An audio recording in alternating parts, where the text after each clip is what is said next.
ನನ್ನೆಲ್ಲ ಪ್ರೀತಿಯ ವೀಕ್ಷಕರಿಗೆ ನಮಸ್ಕಾರಗಳು. ನನ್ನ ಗುರುಪರಂಪರೆ ಯೂಟ್ಯೂಬ್ ಚಾನಲ್ಗೆ ಸ್ವಾಗತ.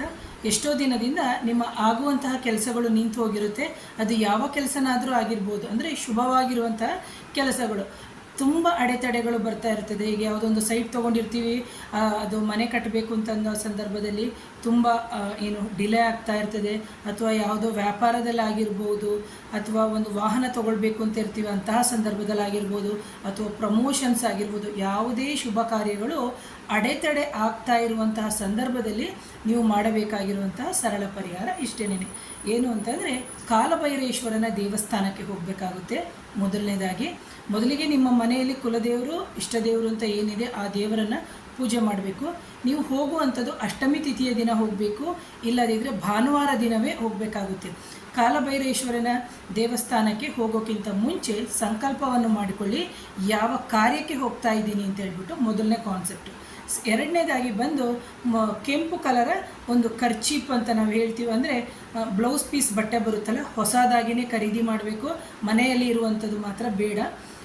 ಅಂದರೆ ಒಂದು 80 ಸೆಂಟಿಮೀಟ್ರ್ ಆಗಿರ್ಬೋದು, ಅಥವಾ ಅರ್ಧನಾಗಿರ್ಬೋದು, ಎಷ್ಟಾದರೂ ಆಗಿರ್ಬೋದು. ಅದು ನಿಮ್ಮ ಅನುಕೂಲಕ್ಕೆ ತಕ್ಕಂತೆ, ಅಂದರೆ ವಿತಿನ್ 1 ಮೀಟ್ರ್ ಒಳಗಡೆಗೆ ನೀವು ಪರ್ಚೇಸ್ ಮಾಡಿ. ಅದಾದಮೇಲೆ ನೀವೇನು ಮಾಡಬೇಕು ಅಂದರೆ ಒಂದು ಶಂಖವನ್ನು ತೊಗೊಳ್ಳಿ. ಬಲಮುರಿ ಶಂಖವನ್ನು ತೊಗೋಬೇಕು, ಎಡಮುರಿ ಶಂಖವನ್ನು ತೊಗೋಬೇಡಿ. ಅದು ಬಲಮುರಿ ಶಂಖ ಅಂತ ಹೇಳಿದಾಗ, ನಾವು ಶಂಖವನ್ನು ಹಿಂಗೆ ಊದಬೇಕಾದ್ರೆ ನೋಡಿ, ಅದರ ಕಿವಿ ಬಂದು ಬಲಭಾಗ ಬಗ್ಗೆ ಬರ್ತದೆ. ಅಂತಹ ಬಲಮುರಿ ಶಂಖವನ್ನು ನೀವು ತೊಗೋಬೇಕಾಗುತ್ತೆ. ತೊಗೊಂಡು ನೀವೇನು ಮಾಡಬೇಕು ಅಂದರೆ, ಆ ಕೆಂಪು ಬಟ್ಟೆ ಒಳಗಡೆಗೆ ಹಾಕೋಬೇಕು. ಕೆಂಪು ಬಟ್ಟೆ ಒಳಗಡೆಗೆ ಆ ಶಂಖವನ್ನು ಹಾಕಿದ ನಂತರ ಅದಕ್ಕೆ 108 ಕಾಳು ಮೆಣಸು, ಅಥವಾ ನಾವು ಪೆಪ್ಪರು ಅಂತ ಏನು ಹೇಳ್ತೀವಿ, ಅಥವಾ ಒಳ್ಳೆ ಮೆಣಸು ಅಂತ ಏನು ಹೇಳ್ತೀವಿ, ಆ ಮೆಣಸನ್ನು ನೀವೇನು ಮಾಡಬೇಕು, ಅದ್ರ ಒಳಗಡೆಗೆ ಹಾಕಬೇಕು. ಹಾಕೋಕ್ಕಿಂತ ಮುಂಚೆ ಯಾವ ಕಾರ್ಯಕ್ಕಾಗಿ ಹಾಕ್ತಾ ಇದ್ದೀರಿ ಅಂತ ಹೇಳಿಬಿಟ್ಟು ಮನಸ್ಸಿನಲ್ಲಿ ಗಂಡ ಹೆಂಡ್ತಿರಿಬ್ಬರು ಸಂಕಲ್ಪವನ್ನು ಮಾಡಿ ಹಾಕಬೇಕು. ಆ ನಂತರದಲ್ಲಿ ನೀವೇನು ಮಾಡಬೇಕು ಅಂತಂದರೆ, ಕೆಂಪು ಹೂಗಳನ್ನ ತೊಗೋಬೇಕು. ಕೆಂಪು ಹೂಗಳನ್ನ ತೊಗೊಂಡು ಅದರಲ್ಲಿ ಹಾಕಿ ಅದನ್ನು ಸುತ್ತಬಿಟ್ಟು, ಕಾಲಭೈರೇಶ್ವರನ ದೇವಸ್ಥಾನ, ನಿಮ್ಮ ಮನೆಯ ಹತ್ತಿರ ಇರುವಂತಹ ದೇವಸ್ಥಾನ ಯಾವುದು, ಕಾಲಭೈರೇಶ್ವರನ ದೇವಸ್ಥಾನ ಅಂತ ಫಸ್ಟೇ ನೋಡಿಟ್ಕೊಳ್ಳಿ. ಆ ನಂತರದಲ್ಲಿ ನೀವು ಭಾನುವಾರ 4 ರಿಂದ 6 ಗಂಟೆ ಒಳಗಡೆ, 4:15 6 ಗಂಟೆ ಒಳಗಡೆಗೆ ನೀವು ಹೋಗಬೇಕಾಗುತ್ತೆ. ಅಂದರೆ ಈ ಮಾಡ್ಕೊಳ್ಬೇಕಾದ್ರೆ 4 ಗಂಟೆಯಿಂದ 6 ಗಂಟೆ ಒಳಗಡೆ ನೀವು ಮಾಡಿಕೊಂಡು ಆ ನಂತರ ಹೋಗಿ ಕಾಲಭೈರೇಶ್ವರನ ದೇವಸ್ಥಾನದಲ್ಲಿ ಪೌರೋಹಿತರು ಇದ್ದರೆ ಅವರಿಗೆ ಕೊಡಿ, ಸ್ವಾಮಿಯ ಪಾದಕ್ಕೆ ಇಟ್ಟುಬಿಡಿ ಅಂತ ಹೇಳಿ.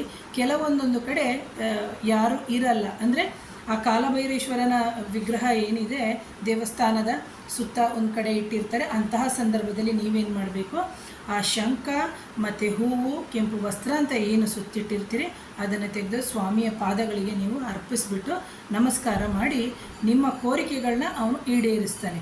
ಸೊ ಆ ನಂತರದಲ್ಲಿ ನೀವು ನಿಮ್ಮ ಮನೆಗೇ ಬರಬೇಕು. ಪಾನಿಪುರಿ ತಿನ್ನೋಕ್ಕೆ, ಗೋಬಿ ಮಂಚೂರಿ ತಿನ್ನೋಕ್ಕೆ ಹೊರಗಡೆ ಎಲ್ಲೂ ಹೋಗದೆ ನೇರವಾಗಿ ನಿಮ್ಮ ಮನೆಗೆ ಬನ್ನಿ, ಮೊದಲನೇದಾಗಿ.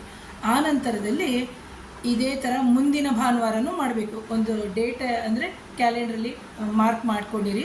ಸತತವಾಗಿ 5 ರಿಂದ 7ವರೆಗೆ ಮಾಡೋಷ್ಟರೊಳಗಡೆಗೆ ನಿಮ್ಮ ಎಷ್ಟೋ ಅಡೆತಡೆ ಆಗಿರುವಂಥ ಕೆಲಸಗಳು ನಿಲ್ಲುತ್ತೆ.